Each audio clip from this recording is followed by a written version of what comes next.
जी, मैं आपसे शुरू करना चाहता हूं कि आपकी पार्टी यूपी में बहुत बड़ा दलित सम्मेलन लगातार हर मंडल मुख्यालयों पर आयोजित कर रही है। आपने देखा कि समाजवादी पार्टी ने भी काउंटर स्ट्रेटजी अपनाई है और अखिलेश यादव खुद साइकिल यात्रा करते हुए आज दिखाई दिए हैं। आपकी पार्टी कुछ ये महसूस करती है कि बिहार के कास्ट सेंसस के बाद यूपी में दलित और पिछड़ों की गोलबंदी हो रही है?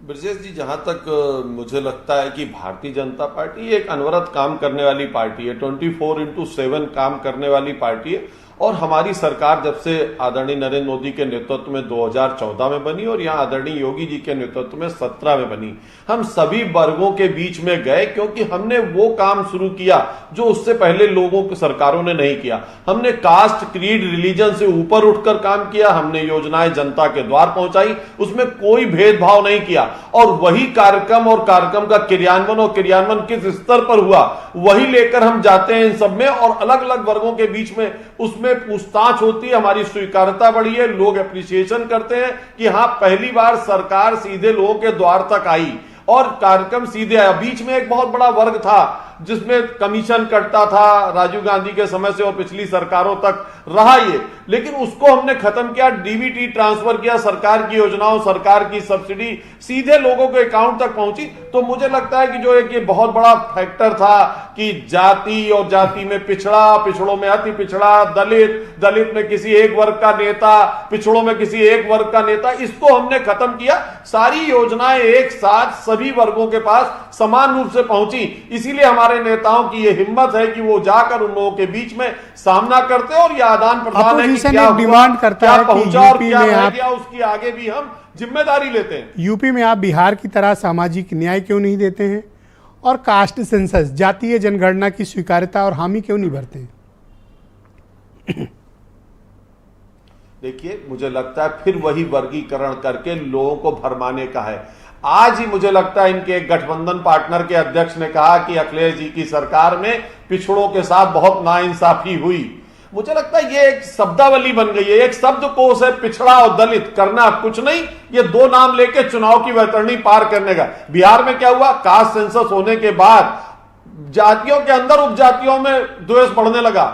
किसी को पता ही नहीं था हम कितने, लोग कह रहे हैं हम ज्यादा में, हमको 1% बता दिया, हम 4% है, हमको 1.5% बता दिया। इसका लाभ वही एक जाति ले गई। मुझे लगता है ये नहीं, जनता को क्या आप चाहते, आप कास्ट सेंसस नहीं चाहते हैं? उद्देश्य क्या बीजेपी जातीय जनगणना नहीं चाहती है? और सीधे काम अगर जनता तक पहुंच रहा है और हम ये इसका भेदभाव नहीं कर रहे कि कौन किस जाति का है, कौन किस वर्ग का आता है, पिछड़े, दलित, शोषित, वंचित तक अगर सरकार के कार्यक्रम पहुंच रहे हैं, सरकार की योजनाएं पहुंच रही, तो मुझे लग रहा है सबसे बड़ी सफलता है भारतीय जनता पार्टी की। क्या भारतीय जनता पार्टी क्रिएट किया जिसका नाम है लाभार्थी। Thank you.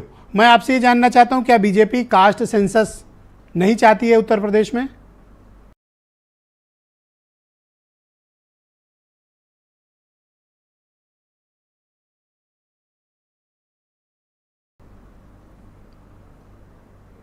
देखिए, बीजेपी जो भी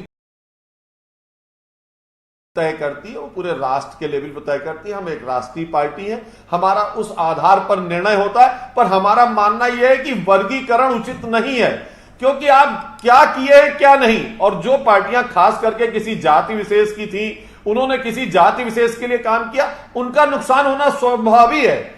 पर भारतीय जनता पार्टी ये निर्णय समय पर छोड़ती है और समय के अनुसार इन सब निर्णयों पर काम करे। मुझे लगता है 2024 के चुनाव से पहले बहुत सारी चीजें सामने आएंगी और 24 का चुनाव लोगों के लिए आई ओपनर होगा कि नरेंद्र मोदी तीसरी बार इस देश के प्रधानमंत्री बनेंगे। और मुझे लगता है कि यह सबसे बड़ी जीत होगी, कि जो लोग जातियों को बांटने की कोशिश कर रहे हैं और हम जातियों को एकजुट करके भारत को जोड़ने की कोशिश कर रहे हैं। मनोज राय।